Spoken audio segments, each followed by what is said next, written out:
আর্জেন্টিনার এই দলটাতে সবই আছে, সবাই আছেন, কেবল নেই একজন আনহেল ডি মারিয়া। নেই তার ম্যাজিক, ট্রিকারি, নেই 1v1 সিচুয়েশনে প্রতিপক্ষে ভীতি ছড়িয়ে দেওয়া, নেই দলের ভীষণ প্রয়োজনের মুহূর্তে সেই জ্বলে ওঠার আশ্চর্য ক্ষমতা। বাংলাদেশ সময় রোববার সকাল 7টায় কোয়ার্টার ফাইনালে আর্জেন্টিনা যখন সুইজারল্যান্ডের মুখোমুখি হচ্ছে, তখন ওই প্রশ্নটা আমি তুলতে চাই, কে হবেন আর্জেন্টিনার আনহেল ডি মারিয়া? আবারও কি লিওনেল মেসি? দেখুন, হারে রে রে রে রে করে আসবেন না কো তেরে, কেননা আবারও লিওনেল মেসি কেন, সেটার একটা ব্যাখ্যা আমার কাছে রয়েছে।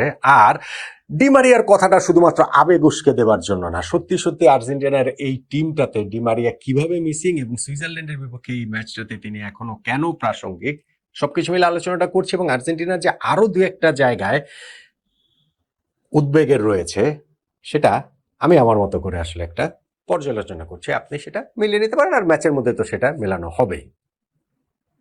দেখুন, ডি মারিয়া ওয়াজ ম্যাজিশিয়ান। তিনি তো এখন অবসরে গিয়েছেন। এই বিশ্বকাপ দলে তিনি খেলবেন কি খেলবেন না, এরকম একটা আলোচনার জায়গা শুধুমাত্র বাংলাদেশেরই মিডিয়াতে আলোচনা হয়েছে, এটা কোথাও পৃথিবীর কোথাও কিন্তু হয় নাই। কারণ তিনি যে অবসরে নিয়েছেন কোপা আমেরিকার পর 2024, তারপরে আর আর্জেন্টিনা জাতীয় দলে ফেরার মতো কোনো পরিস্থিতি তৈরি হয়নি, কিন্তু আর্জেন্টিনা তাকে মিস করছে, প্রবলভাবে মিস করছে, এই বিশ্বকাপেও মিস করছে।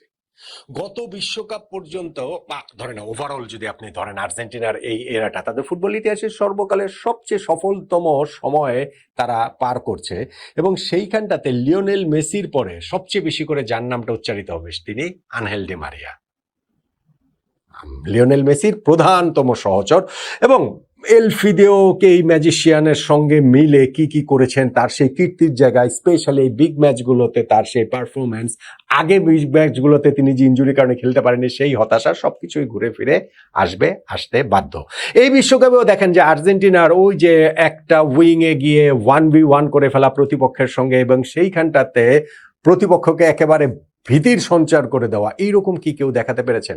ডি মারিয়াকে কি কেউ রিপ্লেস করতে পেরেছেন? হ্যাঁ, আর্জেন্টিনা মোটা দাগে গত বিশ্বকাপের দলটাই ধরে রেখেছে। গত ওয়ার্ল্ড কাপের 17 জন, এইবারের স্কোয়াডটা তো রয়েছে 11ও যদি আপনি দেখেন মোরললেস সেই একই রয়েছে।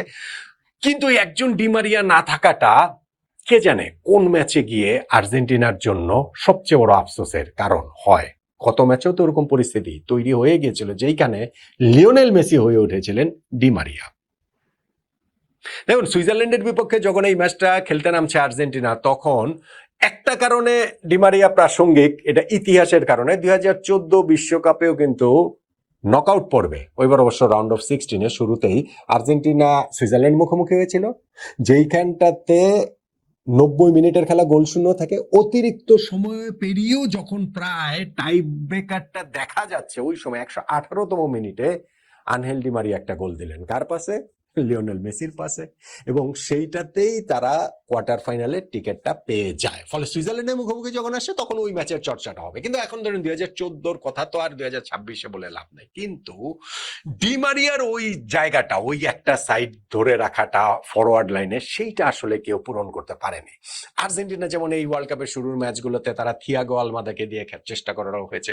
তারপরে লাস্ট ম্যাচে তো তারা প্রপার একেবারে 4 জন মিডফিল্ডার নিয়ে খেলেছে, যেখানে লিওনেল মেসি আর হুলিয়ান আলভারেজ তারা দুইজন ফ্রন্ট হিসেবে খেলেছেন। এবং আমি ওই জায়গাটাতে বলছিলাম, লিওনেল মেসি গত ম্যাচটাতে আনহেল ডি মারিয়া হয়ে আর্জেন্টিনার ত্রাণ করতে হয়ে উঠেছিলেন। কিভাবে? মিশরের সঙ্গে সেই ম্যাচটা রেফারিং বিতর্ক সরান, আর্জেন্টিনার ওইখানটাতে হচ্ছে কি তারা 4 মিডফিল্ডার নিয়ে খেলছে, লিয়ান্দ্রো পারাদেসকে একাদশে ইনক্লুড করে, সঙ্গে তাদের ওই রদ্রিগো ডি পল, অ্যালেক্সিস ম্যাকঅ্যালিস্টার এবং এনজো ফার্নান্ডেস তো ছিলেনই। দুই ফরওয়ার্ড লিওনেল মেসি ও হুলিয়ান আলভারেজ। মেসি প্রায় পুরোটা সময়, ধরেন ম্যাচের 70-75 মিনিট পর্যন্ত কিন্তু তিনি ওই সেন্ট্রালি অপারেট করেছেন। যখন কিছুতেই কিছু হচ্ছে না, তখনই কিন্তু মেসি এক সাইডে সরে গেছেন, ডান সাইডে সরে গেছেন। এইটাকেই আমি বলছি ডি মারিয়ার রোল। এবং সেই রোলটাতেই দেখেন প্রথম যে আর্জেন্টিনা গোলটা শোধ করেছে, সেইখানে ওই ডান সাইড থেকে আসা লিওনেল মেসির যে ক্রসটা, সেইখানে হেড করেই ক্রিস্টিয়ানো রোমেরো কিন্তু আর্জেন্টিনার ফেরার পথটা তৈরি করেছেন। এই কারণে আমি বলছি যে মেসি যথেষ্ট। কিন্তু কোন সময় আগের ম্যাচটাতে তিনি শুধু মেসি থেকেও তিনি ডি মারিয়া হয়ে উঠে আর্জেন্টিনার একবার ত্রাণ করতে হলেন। মানে ডি মারিয়ার গেমসটা সেই জায়গাটাতে দেখা গিয়েছে। ফলে এই যে মেসি প্রায় পুরো একটা ম্যাচ 70-75 মিনিট পর্যন্ত সেন্ট্রালি অপারেট করে মিশরের ডিফেন্সে ভাঙন ধরাতে পারছেন না, তারপরে তিনি ডানে সরে গিয়ে আনহেল ডিমারিয়ার মতোই তিনি এই যে ক্রসটা করলেন, এই জায়গাটাতে আমি আসলে ডিমারিয়াকে একটু টেনে আনছি, তুলনা করছি। আর তারপরে তো মেসি গোল দিয়েছেন, তারপর তো তাদের কামব্যাক পূর্ণতা পেয়েছেই, সেটা তো আছেই। কিন্তু ওই যে শুরুটা মেসি না, শুধু তিনি ডিমারিয়া হয়ে হচ্ছে গিয়ে এই ত্রাণকর্তা হয়েছেন। এখন আর্জেন্টিনার এই দলটা থেকে অন্য কেউ সেটা হতে পারেন, অন্য কেউ হওয়ার মতো আছে। আমি তো এই জায়গাটাতে দেখি না, আমি জানি না যে আসলে জুলিয়ানো সিমিওনেকে কি আসলে কোনো একটা ম্যাচে খেলানো হলো না, আমি জানি না যে বার্কোকে কোনো একটা ম্যাচেও মানে ওই অর্থে সুযোগটা দেওয়া হলো না। এই ম্যাচটাতে এসে কি সুইজারল্যান্ডের বিপক্ষে সেইটা লিওনেল স্ক্যালোনি করবেন কিনা, সেটা যদি করতে পারেন তাহলে সেটা একটা সারপ্রাইজ হবে। কিন্তু এখন পর্যন্ত ওদের মিডিয়ার যে খবর টবর পড়ছি তাতে করে ওইরকম দিকে লিওনেল স্ক্যালোনি হাঁটছেন না, বরং গত ম্যাচের মতোই তারা হচ্ছে কি 4 মিডফিল্ডার এবং 2 ফরওয়ার্ড মিলেই একাদশটা সাজাবে। ফলে দলের যদি আবার ওই ভীষণ প্রয়োজনীয় পড়ে তখন লিওনেল মেসিকেই আবার আনহেল ডিমারিয়া হয়ে যেতে হবে। লিওনেল মেসি তো লিওনেল মেসিই আছেন, তার মধ্যেই সবকিছু আছে, এবং সেইখানটাতেও ডিমারিয়াকে মনে করানোর সেই রোলটা আর কি তার নিতে হবে, নেয়ার প্রয়োজন পড়তে পারে। আর্জেন্টিনার আরেকটা যে কনসার্নের জায়গা আমার কাছে মনে হয় সেটা হচ্ছে গিয়ে তাদের সেন্ট্রাল ডিফেন্সের পেয়ার ক্রিশ্চিয়ান রোমেরো এবং লিসান্দ্রো মার্টিনেজ। স্পেশালি লিসান্দ্রো মার্টিনেজকে কি তারা রিপ্লেস করবে কিনা লিওনেল স্ক্যালোনি ওটামেন্ডিকে দিয়ে? ওটামেন্ডি তার জেনারেল, সেই ট্রাস্টেড পুরনো সৈনিক, কিন্তু বয়স হয়ে গিয়েছে, সেই কারণেই তো রোমেরো এবং লিসান্দ্রো মার্টিনেজের এই পার্টনারশিপটা হয়েছে। কিন্তু ভাই এই আর্জেন্টিনা কিন্তু নকআউট পর্বের প্রথম 2টা ম্যাচে 2-2 4টা গোল খেয়েছে, এবং সেই গোলগুলো খেয়েছে কাবো ভের্দের কাছে, মিশরের কাছে। ফলে এবং সেইখানটাতে এই লিচা ও রোমেরোর পার্টনারশিপটা যে খুব জমাট তা আসলে বলা যাবে না, বরং সেখানটাতে অনেক বেশি ফ্লজ দেখা গিয়েছে। হ্যাঁ, লিচা একটা অসাধারণ ম্যাচ খেলেছেন, আপনি সেটা অ্যাটাকিং পয়েন্ট অফ ভিউ থেকে যদি ধরেন কাবো ভের্দের বিপক্ষে, যেখানে মেসিকে তিনি যে পাসটা দিয়েছিলেন স্প্লেন্ডিড, তিনি যেই গোলটা করেছিলেন সুপারব, কিন্তু ডিফেন্সিভ পয়েন্ট অফ ভিউ থেকে রোমেরোর সঙ্গে তার পার্টনারশিপটা এটা কিন্তু আসলে ভঙ্গুর বলেই মনে হয়। এই জায়গাটাতে কোচ আর বয়স হয়ে যাওয়া সত্ত্বেও নিকোলাস ওতামেন্দিকে কি ক্রিশ্চিয়ান রোমেরোর সঙ্গে খেলাবেন কিনা লিওনেল স্ক্যালোনির আমার মনে হয় সেইটাও একটা ডিসিশন নেওয়ার ব্যাপার রয়েছে। আর্জেন্টিনা গত 2টা ম্যাচে ওই 2-4 গোল খাওয়ার সত্ত্বেও পার পেয়ে গিয়েছে, কিন্তু এখন তো একেবারে বিজনেস এন্ডে সুইজারল্যান্ডের সঙ্গে খেলছে, একটা ইউরোপিয়ান টিম, যে ইউরোপিয়ান টিমের সঙ্গে আর্জেন্টিনা গত ওয়ার্ল্ড কাপের পর খুব বেশি খেলেনি। ওই ওয়ার্ল্ড কাপের ঠিক আগে একটা প্র্যাকটিস ম্যাচ আইসল্যান্ডের সঙ্গে খেললো, আর এই যে ওয়ার্ল্ড কাপের যে একটা মাত্র ম্যাচ যে তারা খেলেছে সেই জায়গাটাতেই কিন্তু আর্জেন্টিনার এই 2টাই অস্ট্রিয়ার সঙ্গে এই 2টাই ম্যাচ তারা খেলেছে। ফলে আরেকটি ইউরোপিয়ান অপোনেন্ট সুইজারল্যান্ড, সেইখানটাতে কিন্তু আর্জেন্টিনার ওই সেন্ট্রাল ডিফেন্সিভ পেয়ারটা নিয়ে তাদেরকে বোধহয় ভাবার রয়েছে। এবং আরেকটা জিনিস যেটা আমার কাছে মনে হয় সেটা হচ্ছে লাউতারো মার্টিনেজ আর হুলিয়ান আলভারেজের সেই ডিলেমাটা। হুলিয়ান আলভারেজ এখনো তার ঠিক অ্যাবসলিউট বেস্টে না, গত ম্যাচে তিনি 11-এ এসেছেন বটে, আবার ধরেন বদলি হিসেবে নেমে লাউতারো মার্টিনেজ খেলার মোডটা পাল্টে দেবার ক্ষেত্রে ভূমিকা রেখেছিলেন। 2টা গোলে তার খুব ডিরেক্ট ইনভলভমেন্ট ছিল, স্পেশালি মেসির ওই গোলটা, এবং লাস্ট গোলটাতে তিনি ক্রসটাই আসলে করেছেন এনজো ফার্নান্ডেজের হেড করা গোলটাতে। ফলে লাউতারোকে কি ওই বেঞ্চ থেকেই আসলে ইউজ করবেন?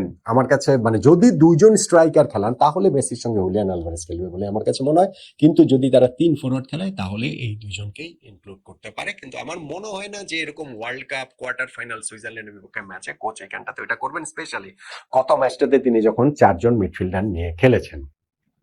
সো সুইজারল্যান্ডের বিপক্ষে আজকের এই ম্যাচটাতে আমি আনহেল ডিমারিয়ার আলোচনাটাই তো বেশি করে করলাম, বিশেষ করে এই ভিডিওতে। সেইটাতে আসলে শুধুমাত্র আবেগ উস্কে দেওয়া না, সিরিয়াসলি আনহেল ডিমারিয়াকে আর্জেন্টিনা রিপ্লেস করতে পারে না। এখন ওয়ার্ল্ড কাপের মাঝখানে এনে তো আর ডিমারিয়াকে অবসর থেকে এনে তো আবার খেলানো যাবে না, বা সেটা তো আর সম্ভব না। কিন্তু ওই যে লিওনেল মেসি গত ম্যাচটাতে মেসি হয়েও তিনি যে আনহেল ডিমারিয়া হয়ে গিয়েছিলেন, এইরকম প্রয়োজনীয়তার মধ্যে আর্জেন্টিনাকে আজকেও কালকেও সুইজারল্যান্ডের বিপক্ষে এই ম্যাচটাতেও পড়তে হতে পারে। এবং নাম্বার 2 যেটা, সেটা হচ্ছে গিয়ে তাদের সেন্ট্রাল ডিফেন্সে লিসান্দ্রো মার্টিনেজকে তারা রিপ্লেস করবে কিনা ওটামেন্ডিকে দিয়ে, যেহেতু তাদের এই পেয়ারটা এখনো পর্যন্ত সেই সলিড কিছু বোঝা যাচ্ছে না, ভঙ্গুর। আর আরেকটা হচ্ছে গিয়ে ফ্রন্টে এই লাউতারো মার্টিনেজকে আসলে খেলাবেন কি খেলাবেন না। কিন্তু যেটাই হোক না কেন, সুইজারল্যান্ডের পরীক্ষাটা আর্জেন্টিনার জন্য কাগজে কলমে গত 2টা পরীক্ষার চেয়ে অবশ্যই কঠিন হওয়ার কথা, কাবো ভের্দের চেয়ে, মিশরের চেয়ে। কিন্তু গত 2টাতে আর্জেন্টিনা সহজ প্রশ্নে এমন কঠিন ভাবে উত্তর দিয়ে জিততে হয়েছে, আমার ধারণা যে এই ম্যাচটাতে সুইজারল্যান্ডের বিপক্ষে আর্জেন্টিনার হয়তো বা অত কঠিন পরীক্ষা দিতে হবে না, হয়তো বা লিওনেল মেসিকে আনহেল ডি মারিয়াও হতে হবে না, মেসি মেসি হয়েই এই সুইজারল্যান্ডের বিপক্ষে আর্জেন্টিনাকে জিতে দেবেন এবং আর্জেন্টিনার জয়যাত্রা অব্যাহত থাকবে বলেই তো আমার মনে হচ্ছে।